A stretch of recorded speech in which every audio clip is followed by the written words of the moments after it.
मुझे उम्मीद नहीं था कि आप ये सवाल करेंगे, लेकिन फिर भी जवाब दे देती हूँ क्योंकि बहुत लोग सुनना चाहते होंगे। बिल्कुल। कोई ये विवाद नहीं है, कोई मसला नहीं है। पहले भी मैंने कहा है कि छोटी मिस्टेक्स होते हैं जो पैन कार्ड में है, जहाँ हस्बैंड का नाम या फादर का नाम होना चाहिए, ये एक मिस्टेक है। मैं मेरे पास एसडीएम के पास से और डीसी के पास से अभी एक जवाब मतलब क्वेश्चन सवाल आया हुआ है, तो मैंने जवाब लिख करके दे दिया है। फैमिली होनी चाहिए। अब सपना देख सकते हैं लोग, अगर किसी को लग रहा है कि ऐसा कुछ है। हमारे जैसे लाखों लोगों को ये उम्मीद थी कि श्वेता सिंह ने जो कुकृत किया है इसकी सजा उन्हें चुनाव आयोग देगा, सरकार देगा, इस देश का कानून देगा। लेकिन श्वेता सिंह प्रकरण ने हम लोगों के भरोसे को तोड़ दिया है कि इस देश में कानून भी है। और श्वेता सिंह प्रकरण ने इस बात को भी साबित कर दिया है कि अगर आपके पास पैसा है, अगर आपके पास पावर है, अगर सरकार आपके पक्ष में खुलकर उतर जाए, फिर आपका कोई बाल बाका नहीं कर सकता। चाहे आप कितनी भी बड़ी गलती कर दे, इसी देश में अगर आप दूसरा आधार कार्ड, पहला चीज़ तो बनेगा ही नहीं, लेकिन अगर आप बनवा लेते हैं तो पुलिस आएगी और आपको आपके घर से उठाकर ले जाएगी, आपको बंद कर दिया जाएगा, आप पर एफआईआर कर दिया जाएगा और मुश्किल से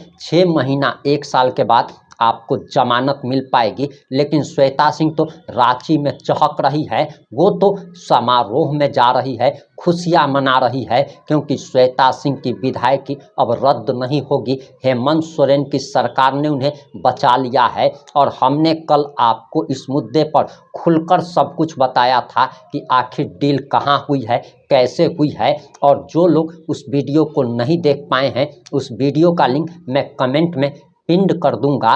लेकिन मैं आपको बताता चलूं कि रांची पहुंचती हैं श्वेता सिंह और उसके बाद एक न्यूज़ चैनल के समारोह में उन्होंने पैन कार्ड मामले पर भी खुलकर बयान दिया है। और उनका बयान अगर आप सुनेंगे तब आपको साफ तौर पर समझ में आ जाएगा कि श्वेता सिंह के सर पर किसका हाथ है। और श्वेता सिंह ने पैन कार्ड मामले में जो सफाई दी है वो आपके गले से नहीं उतरेगी। और श्वेता सिंह का ये बयान आपको जरूर सुनना चाहिए। नमस्कार, मैं प्रिंस कुमार सिंह और आप देख रहे हैं पॉजिटिव प्रिंस। अगर अभी तक आपने चैनल को सब्सक्राइब नहीं किया है तो खबरों से अपडेट रहने के लिए कृपया चैनल को सब्सक्राइब कर लीजिए। और जो लोग ऑलरेडी कर चुके हैं उन तमाम लोगों को सहृदय धन्यवाद। अब वापस आते हैं अपनी खबर पर।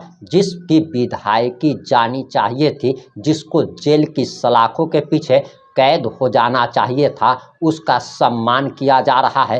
रांची में एक बड़े मंच पर श्वेता सिंह को सम्मानित किया जा रहा था और श्वेता सिंह ने इसकी तस्वीरें भी ऑफिशियल सोशल मीडिया पेज पर डाली है और बताया कि किस तरीके से उनका सम्मान किया जा रहा है। हमारे जैसे लोगों का कानून पर से भरोसा उठ गया है। इस देश में आप पावरफुल है तो आप कुछ भी करने के लिए स्वतंत्र हैं, कोई आपका बाल बाका नहीं कर सकता।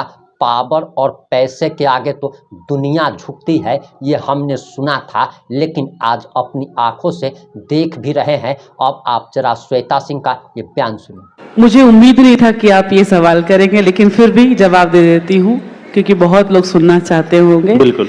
कोई ये विवाद नहीं है, कोई मसला नहीं है। पहले भी मैंने कहा है कि छोटी मिस्टेक्स होते हैं जो पैन कार्ड में है, जहाँ हस्बैंड का नाम या फादर का नाम होना चाहिए, ये एक मिस्टेक है।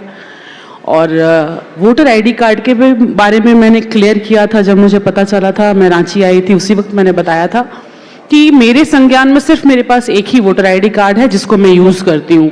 बाकी सारे जो भी कहीं हैं तो उसको वो अधिकारियों की चीज़ें हैं, उसको मेरे पास एसडीएम के पास से और डीसी के पास से अभी एक जवाब मतलब क्वेश्चन सवाल आया हुआ है, तो मैंने जवाब लिख करके दे दिया है।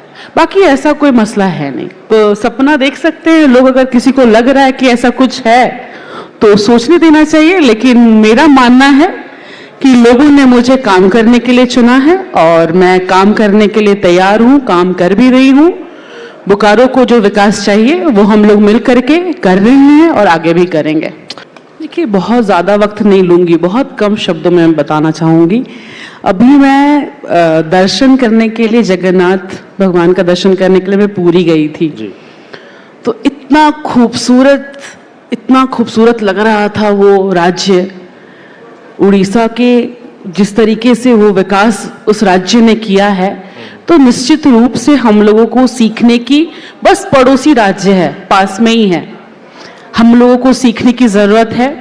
कुछ अगर हम लोग वहाँ से सीख करके आ जाएं और चीज़ें इम्प्लीमेंट अपने यहाँ कर लें, डेफिनेटली हम लोग भी अपने यहाँ एज अ लीडर्स, जो भी हम लोग हैं, कैबिनेट है, अगर हम मंत्रालय की बात करें या फिर हमारे सीएम की बात करें, मुख्यमंत्री जी की बात करें, या फिर जो जो अपने लीडर्स, अभी हमारे लीडर की आप बात सुन रहे थे, ये लीडर की बात करें, या फिर वो मनोज डे जो बैठा हुआ है, वो भी एक इन्फ्लुएंसर है, वो भी एक लीडर है, वो भी लोगों को लीड कर रहा है। तो जो भी लीडर्स हैं जो लीड कर रहे हैं, नो डाउट अगर हम लोग सारे लोगों के इंटेंशंस में अगर ये है कि अगर हम कुछ काम कर रहे हैं तो हमारा फोकस क्या है, हमारा इंटेंशंस क्या है, क्या हम एम्प्लॉयमेंट जनरेट कर रहे हैं, क्या हम लोगों के बारे में सोच रहे हैं। अगर हमारी सोच में एम्प्लॉयमेंट है, अनएम्प्लॉयमेंट के बारे में अगर हम बात कर रहे हैं, उस पर फोकस्ड हैं, लास्ट 10 ईयर्स से हम लोग अगर इसको कंपेयर ना करें तो अच्छा हुआ, क्योंकि लास्ट जो 2019 टू 2024 उस 10 ईयर में क्या था, कोविड आ गया था। कोविड के साथ साथ हमारे गवर्नमेंट को भी गिराने की बहुत कोशिश हो रही थी।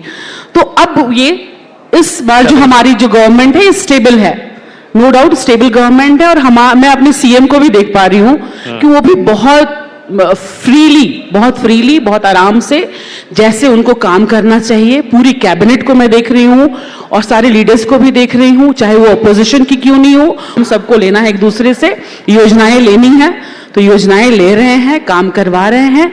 और जिस परिप्रेक्ष्य में हम लोग को झारखंड को और डेवलप्ड देखना है, तो डेफिनेटली हम लोग को उस पर और ज़्यादा काम करना है।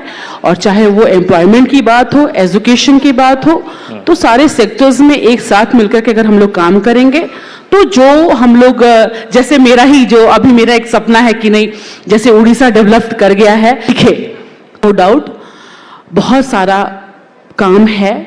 आज एआई, अभी चैट जीपीटी, एआई टेक्नोलॉजीज की बात हो रही है, बट स्टिल बोकारो में हम पानी के लिए परेशान हैं, नाली के लिए परेशान हैं, तो थोड़ा सा मुश्किल है, बट इतना भी मतलब कठिन नहीं है, इम्पॉसिबल नहीं है, हम लोग कर लेंगे। और बहुत जल्द बोकारो में बहुत कुछ करना बाकी है, चाहे वो एयरपोर्ट की बात हो, उस पर भी बहुत छोटे छोटे पॉइंट्स हैं। दोषारोपण करना बहुत इजी है कि फलना ने नहीं किया, ढकना ने नहीं किया, बट ऐसी चीजें नहीं है। सारे लोग का पार्टिसिपेशन जिनका भी होना चाहिए, बस चाहे वो सेंट्रल गवर्नमेंट हो, स्टेट गवर्नमेंट हो, बस जो पुश करने वाला इंसान है उसकी एनर्जी अच्छी होनी चाहिए, उसके इंटेंशंस अच्छे होने चाहिए। अगर मेरी एनर्जी और इंटेंशंस अच्छे हैं तो सब लोग मदद करने के लिए तैयार होते हैं। तो एयरपोर्ट की बात हो या फिर विस्थापन का मुद्दा मेरे यहाँ बोकारो में बहुत सेंसिटिव है, और फिर एम्प्लॉयमेंट भी है, पिंडराजोरा प्रखंड की बात है, निगम की बात है, बहुत सारी चीजें हैं बोकारो में, तो उस पर सेंसिटिवली मैं काम कर रही हूँ। इतना आसान नहीं है बोकारो को समझना, बहुत कठिन है, हृदय चाहिए, थोड़ा सेंसिटिव चाहिए है। सारे जितने भी नगर निगम है झारखंड में, सब जगह चुनाव होना है, तो जो चीजें थोड़ा टेक्निकल टेस्ट होना था तो वो पूरा कंप्लीट नहीं हो पाया है, तो वो पहले कंप्लीट हो जाए, सारा इन्फॉर्मेशन आ जाए, तो उसके बाद डेफिनेटली सब लोग वेट कर रहे हैं कि उसके बाद डेवलपमेंट में हम लोग को और ज़्यादा मतलब हेल्प होगा। आपने श्वेता सिंह का बयान सुन लिया, आपको क्या लगता है कि श्वेता सिंह के सर पर किसका हाथ है? हमने सारी बात आपको बता दी, आपको क्या लगता है आप अपनी प्रतिक्रिया जरूर दीजिएगा। वैसे श्वेता सिंह की तो विधायकी कायदे से रद्द हो जानी चाहिए थी, इनको जेल की सलाखों के पीछे भेज दिया जाना चाहिए था। और चर्चा भी यही चल रही थी कि इनकम टैक्स डिपार्टमेंट इन पर एफआईआर दर्ज करेगा, चुनाव आयोग इनके खिलाफ शिकायत दर्ज करेगा, और इतना ही नहीं बल्कि इनकी विधायकी भी रद्द हो जाएगी। बिहार में बीजेपी विधायक मिश्री लाल यादव की विधायकी रद्द हो जाती है, उन पर एफआईआर होता है, उनको सजा मिलने के साथ ही कोर्ट उनकी विधायकी रद्द कर देता है। लेकिन सरकार, हेमंत सोरेन सरकार ने इनको कैसे बचा लिया? बिहार में भी बीजेपी की सरकार है, बिहार में भी बीजेपी चाहती तो अपने विधायकी बचा सकती थी, लेकिन ऐसा कुछ भी नहीं किया गया। ऐसा लग रहा है कि बिहार वाला जंगल राज अब झारखंड में शिफ्ट कर गया है। आपकी क्या प्रतिक्रिया है? अपनी प्रतिक्रिया जरूर दीजिएगा। जुड़े रहें हमारे साथ। जय हिंद, जय भारत।